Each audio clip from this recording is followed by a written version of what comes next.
শহীদের কফিনকে আজকে এই শপথটা নিতে চাই এবং শহীদের পরিবারকে আমরা আশা ব্যক্ত করতে চাই যে শহীদের যে খুনি রয়েছে তাদের হত্যার বিচার এবং তাদের দৃষ্টান্তমূলক বিচার এই বাংলাদেশে হবে। বাংলাদেশে আমরা প্রত্যেকে ধারণ করব, দেশবাসী সহ আমরা শহীদের প্রত্যেক সাথী ভাইয়ের কাছে অনুরোধ রাখবো, আমরা আমাদের জীবন দিব। অলরেডি আমাদের সমন্বয়করা থেকে শুরু করে প্রত্যেক সাথী ভাই এই ঘোষণা দিয়েছে যে উই আর অলরেডি শহীদ। আমরা যারা অলরেডি শহীদ হয়ে গেছি আমাদের নতুন করে জীবনের আর কোনো কিছু চাও পাওয়া নাই। আমরা চাই যে বাংলাদেশ একটি ফ্যাসিবাদ মুক্ত এবং সত্যিকার অর্থে।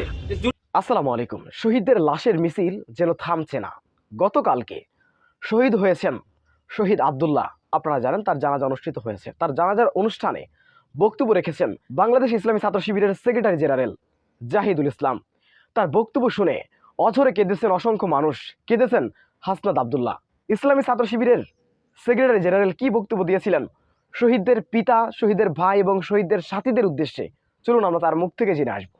5ই আগস্ট এই ফ্যাসিস্ট এবং খুনি হাসিনা তাদের খুনি বাহিনী তারা আব্দুল্লাহ ভাইয়ের কপালে গুলি করেছিল এবং যে চিত্র আমরা পরবর্তী ছবিতে দেখতে পেয়েছি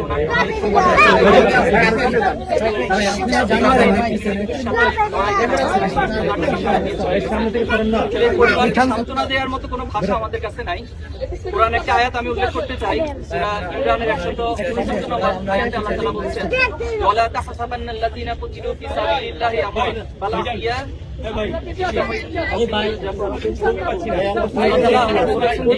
যারা মৃত হয় আল্লাহর রাস্তায়, যারা জীবন দেয় তাদেরকে মৃত বলিও না, বরং তারা জীবিত এবং তারা আল্লাহর কাছ থেকে রিজিক প্রাপ্ত হয়।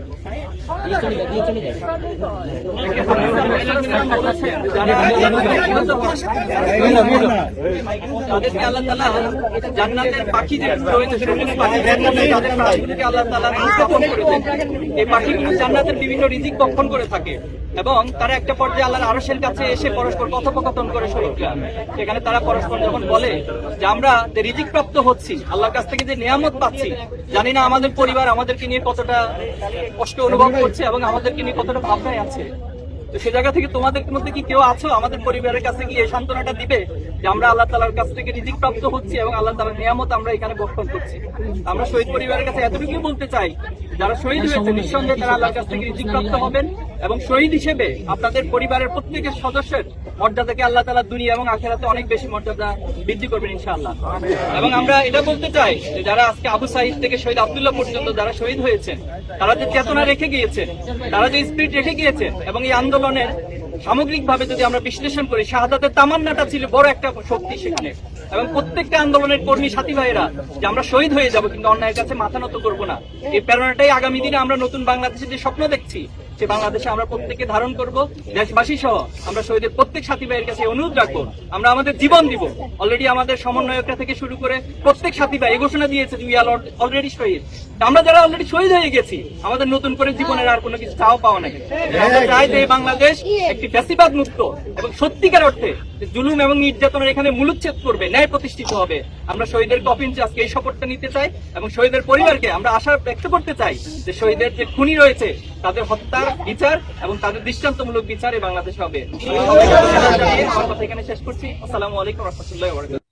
সুপ্রিয় দর্শক, শিবিরের সেক্রেটারি জেনারেলের এই বক্তব্যটি আপনারা কিভাবে দেখছেন অবশ্যই আপনাদের মূল্যবান মন্তব্য কমেন্ট বক্সে জানাবেন। সবসময় সত্য নির্ভরশীল তথ্য পেতে স্বাধীন বাংলা ইউটিউব চ্যানেলটি সাবস্ক্রাইব করে আমাদের সাথে থাকুন। আসসালামু আলাইকুম ওয়া রাহমাতুল্লাহি ওয়া বারাকাতুহু।